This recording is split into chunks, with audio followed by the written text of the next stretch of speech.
Station 51 Special Edition. Hello everyone, শুনছেন 100 স্টেশনের 51তম episode এবং আজ এপিসোডটি একটু অন্য লেভেলের, একটু ভিন্ন স্বাদের এপিসোড। আগেই বলেছিলাম 2024 সালের একটু নতুন কিছু করে দেখাবো, একটু নতুন ভিন্ন স্বাদে, একটু আলাদা লেভেলে একটা ইউনিক কিছু আমি করে দেখাবো। এবং আজ যে ঘটনাটি আমি আজ প্রেজেন্ট করছি, এরকম একটা ঘটনা আমাদের 100 স্টেশনে আজ পর্যন্ত কোনোদিন হয়নি, যেটা একটা বলতে পারেন একটা ফার্স্ট টাইম একটা ঘটনা। এবং আজ ঘটনাটি মূলত একটা জার্নি, মানুষের জীবনে বেঁচে থাকার যে লড়াই, বেঁচে থাকার যে সংগ্রাম অর্থাৎ স্ট্রাগল, এবং সেই লাইফস্টাইলের যে একটা স্ট্রাগল সংক্রান্ত একটা ঘটনা। আর এর থেকে খুব বেশি বলবো না, তাহলে সাসপেন্স ব্যাপারটা একদম থাকবে না। সো ডিয়ার অডিয়েন্স, আজ আমি হলপ করে বলতে পারি একটা কথা, যে আজ আপনারা পুরো ঘটনাটা যখন মন দিয়ে শুনবেন, একদম গায়ের লোম গা একদম কাঁপিয়ে দেবে। আমি একদম জাস্ট অন গড বলছি। তো আজকের ঘটনাটি যেহেতু বেশ একটা লং টাইমের একটা ঘটনা, বেশ অনেকটা সময় একটা খুব বড় একটা ঘটনা, এবং আপনারা যারা নতুন আছেন তারা চ্যানেলটিকে অবশ্যই সাবস্ক্রাইব করে দেবেন, এবং যারা পুরনো শ্রোতা আছেন তারা চ্যানেলটিকে অলমোস্ট সাবস্ক্রাইব করে দিয়েছেন, কারণ 100 শো যারা একবার শুনবে সাবস্ক্রাইব না করে থাকতে পারবে না। আর এর পাশাপাশি নোটিফিকেশন বেল আইকন অন করতে ভুলবেন না। এমন অনেক ভৌতিক অলৌকিক ঘটনা 100 স্টেশনে অ্যাভেলেবেল। সো কমেন্ট করে জানান কে কোথা থেকে শুনছেন, কাদের সাথে শুনছেন। সো আর বেশি টাইম ওয়েস্ট করবো না, এবার ডাইরেক্ট চলে আসি সেই রোমহর্ষক ঘটনায়। জয়িতা হালদার, যিনি বাই ফোন কলসে ঘটনাটি আমাকে জানিয়েছেন, একজন হাউসওয়াইফ যিনি পশ্চিমবঙ্গে থাকেন, কিন্তু প্রপার জায়গাটা নাম তিনি উল্লেখ করতে চান না, সেই জায়গার নাম প্রকাশে তিনি অনিচ্ছুক। হ্যালো দাদা, আজ থেকে মোটামুটি প্রায় বছর 10 আগে আমার জীবনে এক ভৌতিক ঘটনার সাথে আমাকে সম্মুখীন হতে হয়। শুধু আমি বললে ভুল হবে, আমি সহ আমার সমস্ত পাড়ার লোকেরাও এই ঘটনার সম্মুখীন হয়েছিলেন। আজ আমি সেই ঘটনাই আপনাকে জানাচ্ছি। ছোটবেলা থেকেই ভূতের বিষয়টি আমার বড়ই আগ্রহের। ছোট থেকে ভাবতাম যদি একটু ভূত দেখতে পারতাম তাহলে বড়ই ভালো হতো, কিন্তু সত্যি একটা যে জীবনে ভয়ানক এক ঘটনার সাথে আমি সম্মুখীন হব, এটা আমি আমার জীবনে কোনোদিন এক্সপেক্টই করিনি। মূলত আমি যেই পাড়াটিতে থাকি সেই পাড়াতে রয়েছে একটা ইঞ্জিনিয়ারিং কলেজ। আমাদের লোকাল থানা আমাদের বাড়ির কাছাকাছি। ঘটনাটি যখন ঘটে তার ঠিক মোটামুটি 2 বছর আগে ওই ইঞ্জিনিয়ারিং কলেজটি গড়ে উঠেছিল। আমাদের পাশের বাড়িতেই বাস করতেন এক স্বামী স্ত্রী, শ্যামল আর গৌরী। উহাদের সাথে আমার সম্পর্ক খুব ভালোই। যেহেতু শ্যামল দাদার চাকরি ছিল না, গৌরী দিদির মা বাবার তাদের বিয়েতে একদম মত ছিল না। ভালোবাসা টানে তারা একে অপরকে বিবাহ করে। শ্যামলদা একটি কাপড়ের দোকানে খুব কম মাইনের একটা কাজ করতেন। এত কম মাইনেতে তাদের সংসার চালাতে প্রচন্ড কষ্ট হতো, কিন্তু এই অভাবের টান সহ্য করেও তারা কখনো একে অপরকে ছাড়েনি। এত কিছু কষ্ট সহ্য করেও তারা সবসময় একে অন্যের পাশে থেকেছে। এরপর তাদের একটি কন্যা সন্তান হয় এবং সংসার খরচা যেন আরো বেড়ে যায়। গৌরী দিদি তাদের বাড়ির সাথে একটি চায়ের দোকান খোলে। পাড়ার সবাই যায় সেই দোকানে চা খেতে। শ্যামলদা নানা জায়গাতে চাকরির পরীক্ষা দিতে যেত। অবশেষে ভগবানের দয়া হলো, শ্যামলদা একটি ভালো সরকারি চাকরি পেল। বেশ ভালো মাইনে হলো। গৌরী দিদি বেশ ভালোই খুশি। আমি বললাম, গৌরী দিদি, তুমি এত কষ্ট করেছো, তাই আজ ভগবান তোমার উপরে দয়া করেছেন। মোটামুটি 5 বছরের মধ্যে তাদের একটি সুন্দর দোতলা বাড়ি হয়ে গেল। শ্যামলদা এখন বাইক নিয়ে অফিসে যান, হাতে তার বড় কোম্পানির দামি স্মার্টফোন। তাদের মেয়েকে ভালো স্কুলে ভর্তি করে। বেশ ভালোই চলছিল তাদের সংসার। টাকা পয়সা আসাতেও গৌরী দিদির আচরণে কোনো পরিবর্তন হয়নি। বিকেল হলেই আমরা আমাদের পাড়ার মহিলারা একটু বেরিয়ে একটা নির্দিষ্ট স্থানে বসে আমরা গল্প করতাম। আমি, গৌরী দিদি আর আরো পাড়ার মহিলারা সেখানে থাকতো। আমাদের পাড়াতে একটি মেয়ে থাকতো, নাম ছিল তার জয়া। জয়া তার এক বোন এবং এক ভাই সহ মা বাবা একসাথে তারা থাকতো। এই 3 ভাই বোনের মধ্যে জয়া ছিল সব থেকে বড়। একদিন জয়া কলেজে যাবে বলে রাস্তায় দাঁড়িয়ে বাসের জন্য অপেক্ষা করছিল। তার সামনে দিয়ে শ্যামলদা যাচ্ছিল। শ্যামলদাকে দেখে জয়া বলে উঠল, শ্যামলদা, অফিস যাচ্ছ? শ্যামলদা বলে, হ্যাঁ। জয়া তখন বলে, আমাকে একটু কলেজ ছেড়ে দেবে, আমার খুব দেরি হয়ে গেছে। যেহেতু পাড়ার মেয়ে, শ্যামলদা তাই মুখের উপর না বলতে পারল না। শ্যামলদা বললেন, ঠিক আছে। এই বলে শ্যামলদা জয়াকে তার কলেজের সামনে ছেড়ে দেয়। যেহেতু আজ থেকে প্রায় 10 বছর আগের ঘটনা, সেই সময় স্মার্টফোন সবার হাতে হাতে ছিল না। শ্যামলদার এত দামি গাড়ি আর এত দামি স্মার্টফোন এই দেখে জয়া মনে মনে ভাবতে থাকে। জয়া তার বাবাকে অনেকবার বলেছে ফোন কিনে দেওয়ার জন্য, কিন্তু এই 3 ভাই বোনের খরচা এই সব কিছু পেরে উঠতে না পেরে জয়ার বাবা জয়াকে ফোন কিনে দিতে পারেনি। এই জয়া ছিল ভীষণ স্বার্থপর, নিজের সুখ ছাড়া সে আর কিছুই বুঝতে চাইত না। তাই জয়া মনে মনে ঠিক করে টাকা পয়সা এবং ভালো ভালো জিনিসের সুখ ভোগ করার জন্য সে শ্যামলদার জীবনে প্রবেশ করবে। আবার ঠিক পরের দিন জয়া শ্যামলদাকে অনুরোধ করে তাকে কলেজে পৌঁছে দেওয়ার জন্য, কিন্তু শ্যামলদা রাজি হয় না। শ্যামলদা বলে একদিন ঠিক আছে, কিন্তু এটা প্রতিদিন সম্ভব নয়, আর এছাড়া লোকে দেখলে কি বলবে। এই বলে শ্যামলদা চলে যায়। কিন্তু এই জয়া হার মানতে রাজি হয় না। একদিন জয়া শ্যামলদাকে বলে যে সে তাকে ভালোবাসে, কিন্তু এই শ্যামলদা এত বুদ্ধিমান হয়েও একটা ওইটুকু মেয়ের প্রস্তাবে রাজি হয়ে যায়। বেমালুম ভুলে যায় তাদের এই সংসারটা কত কষ্ট করে না তৈরি হয়েছে, তার স্ত্রী এই সংসারের জন্য কত কষ্টই না করেছে। কিন্তু শ্যামলদা ওই মেয়েটির সাথে অবৈধ সম্পর্ক করে। পর মুহূর্তে শ্যামলদার যখন জ্ঞান আসে, আর সে ভাবে সে কি ভুলটাই না করেছে। ভুল বললে ভুল বলা হবে, এটা তো একরকম পাপ। বাড়িতে এসে তিনি তার স্ত্রীর দিকে চোখে চোখ রেখে আর তাকাতেই পাচ্ছেন না। জয়াকে শ্যামলদা একটি দামি স্মার্টফোন কিনে দেয় এবং এই সব কিছু কুকীর্তি চাপা দেওয়ার জন্য শ্যামলদা জয়াকে আরো বেশ কিছু টাকা পয়সাও দেয়, আর বলে ভগবানের দোয়ায় আর আমার সামনে কখনো এসো না, আমার একটা সংসার আছে, আমার বউ আছে, আর আমার বউ এটা জানতে পারলে আমার সংসার যে একদম শেষ হয়ে যাবে। এই টাকা আর স্মার্টফোন পেয়ে জয়া প্রচন্ড খুশি, কিন্তু এর পাশাপাশি জয়ার মনটাও খারাপ হয়ে যায়। সে শুধু মনে মনে এটাই ভাবে যে শ্যামলদা যদি কথা না বলে তাহলে তো টাকা শেষ হয়ে গেলে টাকা আর কি করে পাবো। সেজন্য সে বারবার হোয়াটসঅ্যাপে শ্যামলদাকে মেসেজ করে এবং বারবার ফোন কলস করে। গৌরী দিদি এই ফেসবুক এই হোয়াটসঅ্যাপ সম্বন্ধে কিছুই জানতেন না, তাই তার সামনে মেসেজ আসলেও তিনি কিছু বুঝতেও পারতেন না। তাই তিনি শ্যামলদাকে বলতেন যে দেখো তো কে মেসেজ করছে। শ্যামলদা জয়ার কোনো ফোনও রিসিভ করে না এবং মেসেজের কোনো রিপ্লাই দেয় না। তা এরপর জয়া ফোন করা একদম বন্ধ করে দেয়। শ্যামলদা হাফ ছেড়ে বাঁচে। এরপর শ্যামলদা নিজের স্ত্রীর দিকে তাকিয়ে মনে মনে ভাবতে থাকে এই মানুষটা তার জন্য নিজের মা বাবা বাড়িঘর সব ছেড়ে আমার সাথে রয়েছে, আর আমি তার সাথে কি না বেইমানি করেছি। এরপর মাসখানেক গেল, শ্যামলদা একটু স্বাভাবিক হলো। একদিন জয়া শ্যামলদার ফোনে মেসেজ করে বলে যে আমাকে ফোন করো। শ্যামলদা তখন ফোন রিসিভ করে তাকে ঝাড় দিতে শুরু করে, তোমাকে বারণ করেছি না যে আমাকে ফোন করবে না, মেসেজ করবে না, তাহলে কেন এসব করছো? উত্তরে জয়া বলে আমি অন্তঃসত্ত্বা।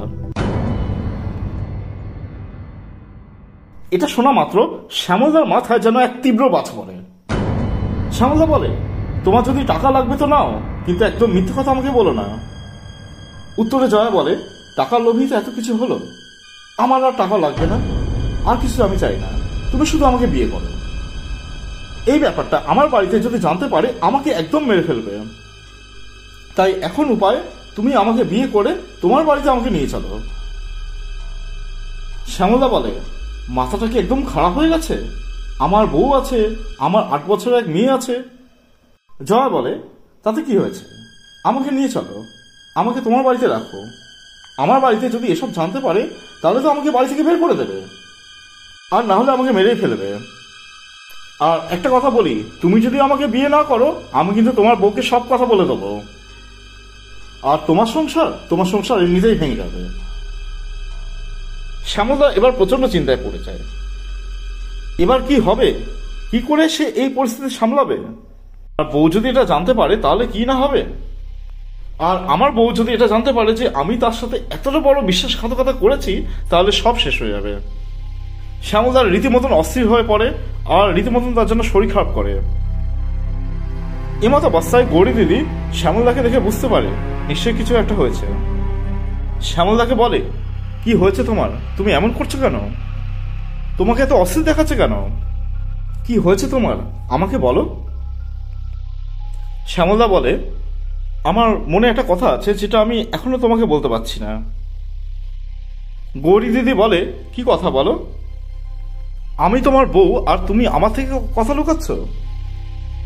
শ্যামলদা বলে, কথাটা এমনই, সেটা তুমি জানতে পারলে আমি জানি না কি হবে। আর এটা এমনই একটা কথা যেটা আমি তোমাকে বলতে সাহসও পাচ্ছি না, কারণ যদি তুমি আমাকে ছেড়ে চলে যাও। গৌরী দিদি বলে, দেখো, আমি তোমার জীবন সঙ্গী, পরিস্থিতি যেমনই আসুক না কেন আমি সারা জীবন তোমার পাশেই থাকবো। আমাকে বলো কি হয়েছে। এই শুনে শ্যামলদা গৌরী দিদির সামনে সমস্ত ঘটনা বলে ফেলে, আর তার সাথে এই কথাও বলে যে তার সাথে বিশ্বাসঘাতকতা করার জন্য সে ভীষণ দুঃখিত। এই সমস্ত ব্যাপারটা শুনে গৌরী দিদি যেন কিছুক্ষণের জন্য একদম স্তব্ধ হয়ে যায়। গৌরী দিদি চোখের সামনে যেন সমস্ত কিছু একদম অন্ধকার হয়ে গেল। এত বড় একটা আঘাত, এটা সহ্য করার মতন ক্ষমতা এই গৌরী দিদির ছিল না। আর সত্যি তো, কোনো বউ কি এটা সহ্য করতে পারে? এই ঘটনায় তাদের স্বামী স্ত্রীর মধ্যে সারা রাত ধরে অশান্তি হয়। এই চেঁচামেচির শব্দ আমরাও শুনতে পেয়েছি, কিন্তু তখনও জানতাম না যে কি ব্যাপারে এত ঝামেলা হচ্ছে। আমি তো খুব অবাক হয়েছিলাম তাদের এই চেঁচামেচির শব্দ শুনে। আমি এটা যেন স্পষ্ট শুনতে পাই। গৌরী দিদি শ্যামলদাকে বলে, তুমি যা করেছো এর জন্য আমি তোমাকে এই জন্মে কোনোদিন ক্ষমা করবো না। এই বলে সকাল হওয়া মাত্র গৌরী দিদি তার মেয়েকে নিয়ে সোজা বাপের বাড়ি চলে গেল। অন্যদিকে জয়া শ্যামলদাকে মেসেজ করতে থাকে, ও তাহলে তুমি আমার কথা শুনবে না? ঠিক আছে, আমি থানায় যাচ্ছি। এইটা শোনা মাত্র শ্যামলদার মাথা আর কোনো কাজ করে না। শ্যামলদা তখন নিরুপায় হয়ে গলায় দড়ি দিয়ে আত্মহত্যা করে। এরপর পুলিশ আসে। শ্যামলদার ফোনে জয়ার মেসেজ, ফোন কলস সমস্ত কিছু পুলিশের চোখে আসে। মুহূর্তের মধ্যে এই ঘটনা সমস্ত জায়গায় একদম হৈ হৈ পড়ে যায়। শ্যামলদার এই আত্মহত্যার খবরটা জয়ার কাছে পৌঁছে যায়।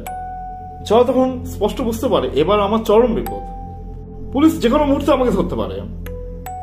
সে ভেবেছিল তার বাড়ির লোক জানার আগেই সে শ্যামলদার বাড়িতে উঠবে, কিন্তু যার বাড়িতে সে উঠবে ভেবেছিল সেই তো আর নেই।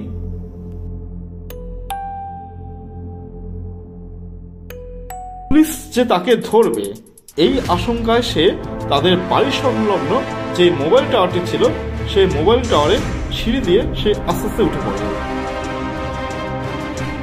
মেয়েটিকে টাওয়ারে উঠতে দেখে সেখানে অনেক ভিড় এবং অনেক চেঁচামেচি শুরু হয়ে যায়। যতই তারা তাকে উপরে উঠতে বারণ করে, কিন্তু সে ক্রমাগত উপরে উঠে যায়।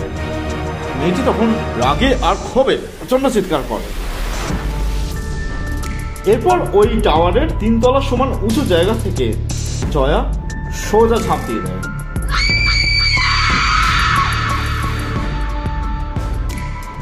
সে যখন মাটিতে পড়ে, আমার বর ঠিক ওই মুহূর্তেই ওই রাস্তা দিয়ে যাচ্ছিল। আমার বর নিজে তার শরীর থেকে প্রাণ চলে যেতে থাকে। এরকম খারাপ কাজের পরিণাম কি কখনো ভালো হতে পারে? কিন্তু তাদের এই খারাপ কাজের শাস্তি এটা আমাদেরকেও পেতে হয়। জয়ার এই মৃত্যুর পর পাড়ার সমস্ত পরিবেশটা যেন পাল্টে যায়। সূর্য অস্ত গেলে পাড়ার পরিবেশ একদম থমথমে হয়ে যায়।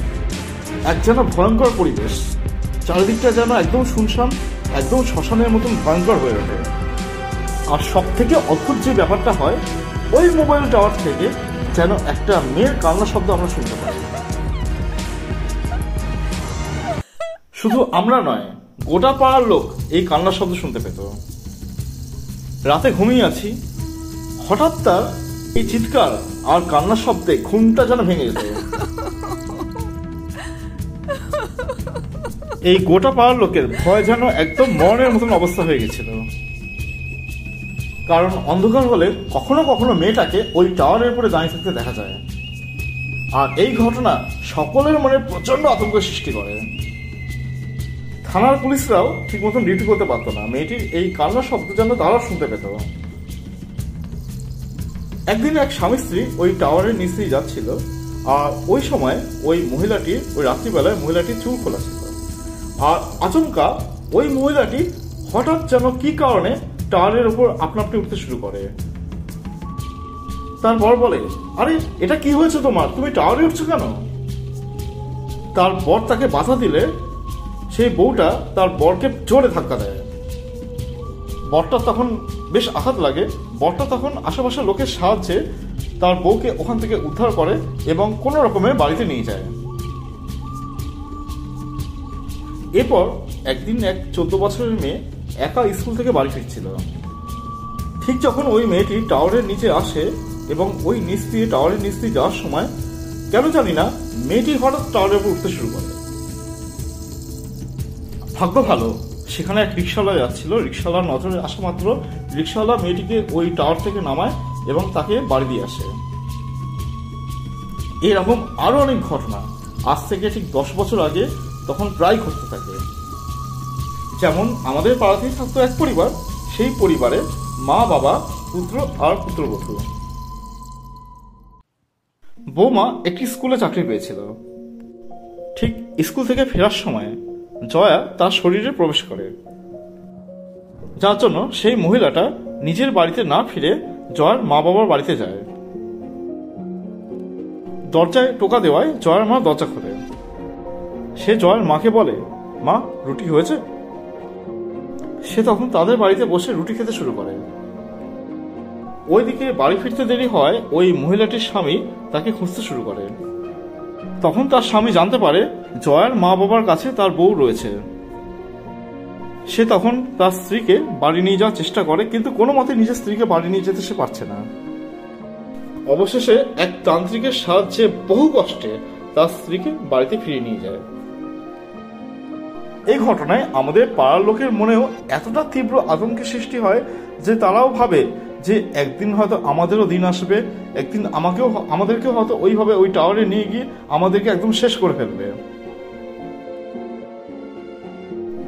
জয়া বেঁচে থাকতে একটি পরিবারকে একদম শেষ করে দিল, আর মারা যাওয়ার পর সমস্ত পাড়ার লোককে ভয় যেন অতিষ্ঠ করে মারছে। এইভাবে প্রায় 1 বছর চলে যায়। একদিন আমি টিভিতে এক ভালো তান্ত্রিকের সন্ধান পাই।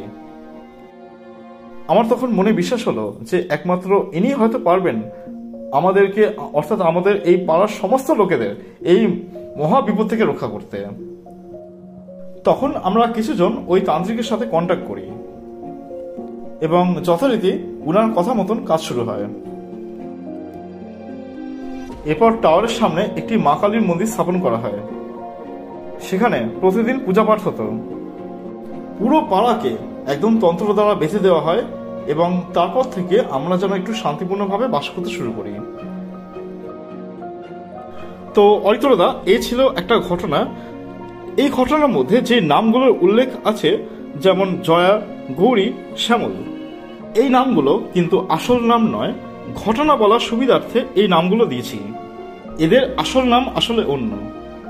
বুঝতে তো পারছেন দাদা যে আসল নাম দেওয়ার একটু অসুবিধা আছে, তাই চরিত্রের নাম এবং ঘটনাস্থল কোনো কিছু উল্লেখ করতে পারিনি।